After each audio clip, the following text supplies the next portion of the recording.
A falta de definição por si só define a vida. Tudo é transitório. Nossas manias, nossos pensamentos, nossos amores, nossos pontos de vista. Sabemos quem somos e o que sentimos, mas não sabemos até quando. Estamos em trânsito e a definição só virá quando não estivermos mais aqui para podermos entendê-la.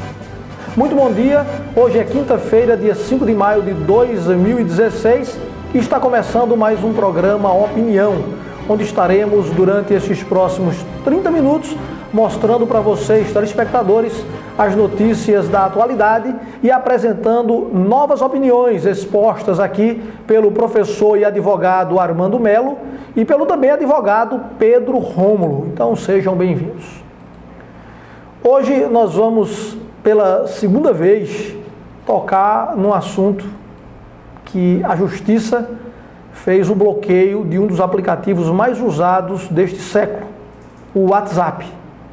A primeira vez aconteceu no mês de dezembro de 2015, decretada pela Justiça de São Paulo. Porém, desta vez a determinação partiu do juiz Marcel Maia Montalvão, ele que é titular da Vara Criminal de Lagarto, em Sergipe. A tese para o atual bloqueio foi a do descumprimento do aplicativo, que é o Facebook, que é proprietária dele, no que diz respeito à decisão judicial de compartilhamento de informações que colaborariam com a investigação criminal. E diante disso, vale a pena refletir. Será se a atitude aí do magistrado ela foi correta? Como será que o brasileiro está conseguindo lidar com essa realidade hoje em dia? Tem afetado quem nada tem a ver com o caso? Existe ainda outra forma de punir? Prender o presidente do aplicativo? Multa? Coisas que afetam a eles diretamente e não a população? Ele fez igual a alguém que estava com dor de cabeça e de repente resolveu arrancar a cabeça porque estava ali fazendo mal. Veja que situação. Eu hoje tenho dois advogados aqui do meu lado, o professor Armando Melo e Pedro Rômulo. Pedro, como é que você acha que o juiz deveria agir? Ele agiu corretamente? Isso tem afetado a vida dos brasileiros? Como é que a gente pode entender esse caso? Bom dia. Bom dia. Olha, meu entendimento é o seguinte: a partir do momento que ele fez ele determinou a entrega das informações à Justiça, a defesa do WhatsApp declarou que, como eram criptografadas, não teria como repassar essas informações. Automaticamente, o juiz teria que determinar a um perito especializado em informática para saber até que ponto esse argumento é verdadeiro, se eles podem ou não interceptar essas informações. Mas, pelo que eu tomei conhecimento, isso não foi feito. Para ter uma consistência do pedido da Justiça e a informação prestada pelo aplicativo, eu acredito que a perícia seria fundamental. A gente vê com tudo isso, esse transtorno que foi causado aí, Armando, que a população, eu, por exemplo, fiquei desnorteado. A gente acostuma tanto a usar o WhatsApp. Eu estou ainda aqui sem saber, olha, me desculpa aí todo mundo que eu fiquei sem passar mensagem durante esse período, é porque realmente é complicado. Será que vale a pena a pessoa atingir 100 milhões de brasileiros? Olha, eu não falei 100 pessoas não, pessoal, 100 milhões de brasileiros. Será que não era mais fácil tomar uma outra atitude, não? Eu penso que tem que se buscar a responsabilidade. A responsabilidade subjetiva, a responsabilidade de quem é. Quem responde pela empresa no Brasil? Quem é o responsável aqui no Brasil por responder ao Facebook, por responder pelo Facebook e WhatsApp? Bem, esse indivíduo, essa pessoa, para mim, era quem deveria ser responsabilizada, porque a medida judicial, ela causou um transtorno muito grande. Nós sabemos que hoje há uma dependência muito grande das redes sociais. não somente para o entretenimento, mas também para negócios, para resolver casos, situações familiares, contato com pessoas distantes. Então, enfim, nós temos hoje as redes sociais, especialmente o WhatsApp, como uma ferramenta importantíssima de comunicação à distância. E aí essa medida, ela vai trazer um prejuízo muito grande para a população como um todo. Então eu entendo que tem que se responsabilizar alguém. O que é que acontece com as redes internacionais? Sempre que uma multinacional ela entra no país, ela elege o que nós chamamos de manager, o gerente, o diretor, aquele indivíduo que vai responder pela empresa dentro do país. Então eu penso que esse indivíduo é que tem que ser chamado à responsabilidade. Mas nós não podemos esquecer que é preciso regulamentar a situação. É preciso estabelecer uma lei clara que diga, olha, os limites da empresa são esses. Porque isso vai evitar a arbitrariedade por parte do judiciário nesse caso daí. Se de repente o juiz tivesse decretado a prisão desse manager, a gente teria menos transtorno no país e ele resolveria o problema de uma forma mais branda. Olha, o que fazer para falar muito em pouco tempo? Os nossos jovens são experts nesse assunto, pois eles simplesmente transformam as palavras em abreviações. Mas será que elas são fáceis de serem entendidas? Por exemplo, VC, Q, D, P, Q. O que estas letras significam? O repórter Wagner Alex foi às ruas saber se a população está por dentro desse assunto. Então, vamos conferir aí na reportagem. Há muitos anos, desde que o ser humano desenvolveu uma nova forma de escrita, ele percebeu que esta era uma nova forma de se comunicar. Pois bem, evoluímos. E hoje em dia, depois da internet, os jovens começaram a desenvolver uma nova forma de escrita através das abreviações. Com seus notebooks, tablets e também smartphones, eles colocam as suas conversas em dia. Por exemplo, a palavra você é VC, não é NTIL. Beijo é BJ, certeza é CTZ, verdade é VDD e assim por diante. Mas existem alguns casos que as pessoas confundem essa escrita virtual e passam, por exemplo, a praticá-las em uma forma de escrita real.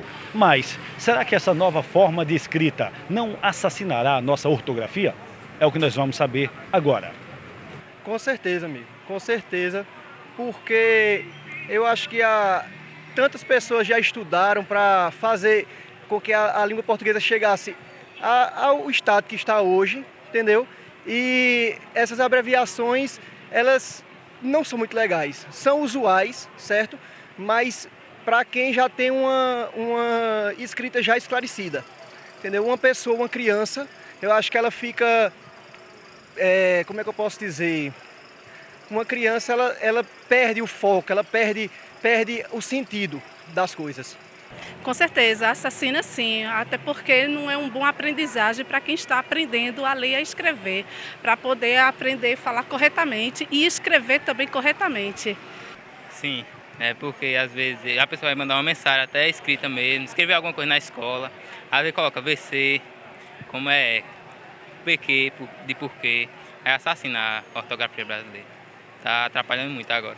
Eu utilizo, não tem quem não consiga utilizar, né? Ficar sem utilizar. Sem dúvida, essas gírias e abreviações tomaram conta de todos nessa nossa atualidade, não é verdade? E vocês utilizam a internet?